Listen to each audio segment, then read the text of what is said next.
What it do, everybody? It's your boy King Crowder back again with another edition of History You May Not Know and Things That Are Not Taught in Detail for Show.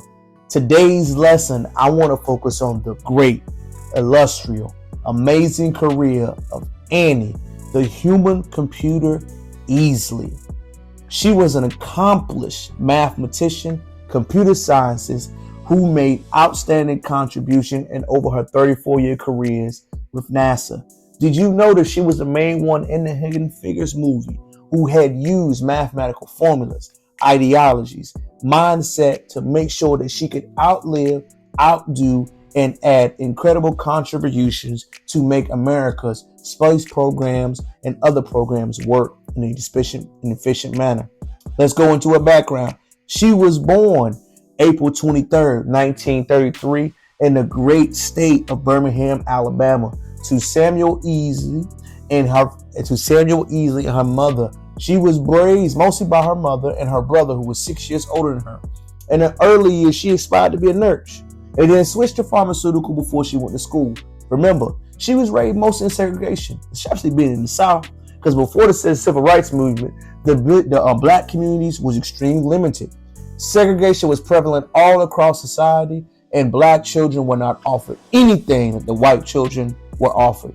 However, this inspired her. She set goals. She worked hard. She overachieved and dedicated herself, where she graduated valedictorian of the Holy Family High School, later on enrolling in Xavier University in New Orleans.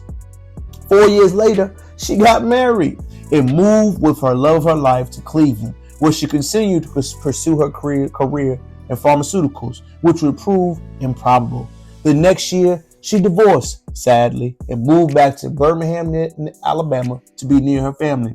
Being a recently divorcee and working from home, Annie constantly was in search for work. However, in the Jim Crow laws in the South, even as brilliant as she was, the poll taxes that she had to receive, she could not find a job. Think about this. A brilliant mathematician, artist, and a leader in her time, even in the South, no matter how qualified she was, she could not move back to what set her.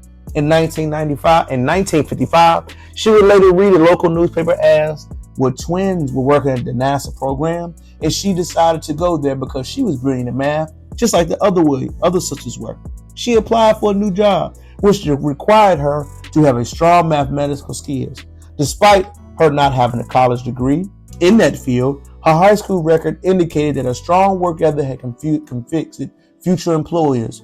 2 weeks after sending her application in, she began her phenomenal career at 34 years as a computer scientist and mathematician. 4 years later, in the NASA, she formed and met the other 4 black employees that it took over the other 250 programs. Early's work ethic allowed her to overachieve, which she taught rocket launch and how the Earth's ozone layer. She taught herself program using languages at the formal Fortran. She self-educated herself on the SOAPing, the coding, the developing the code, and the research knowledge it took to understand her. Again, her knowledge was very limited, y'all. She was a black woman in the Jim Crow South, so she never got any of the formal classes, help, or schooling that she wanted to do. So everything that this human computer had to learn, she had to learn on her own. So as she began to dedicate herself, as she began to move forward, she learned that math, studies, and other works was all a prevention of the brain. She interviewed again all across this country, working in a different department, speaking out, and facing discrimination as a black woman working for NASA. Even though it did not stop her and made her journey harder, she understood that if her work life wanted to begin, she had to move and go even harder. As we stated before, she had a divorce, she had children, she had to figure it out, but her career and her studies made it all enjoyable. In the story Hidden Figure, Easley was one of the members of the group that had to work through the tough times and develop the NASA programs that allowed the flight simulators to be successful as they did. And I want you to think about this for a second. Anna Easley was only self-educated and had to overachieve and show her mastery in the height of the hardness of this country.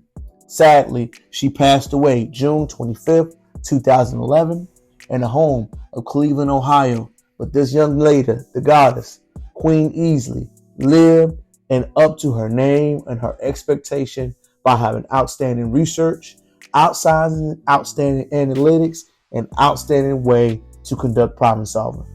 It's your boy, King Crowder. I hope you learned something today about this human computer and this icon that was among us, this computer scientist, this computer whiz who was all self-educated. Think about this for a second. She overachieved, she overcomplicated, and she taught herself all the coding and whatever projects had to come to her. The great Anna Easley, the computer scientist who changed this country, who most of us had no idea how great she was and what she added and what value.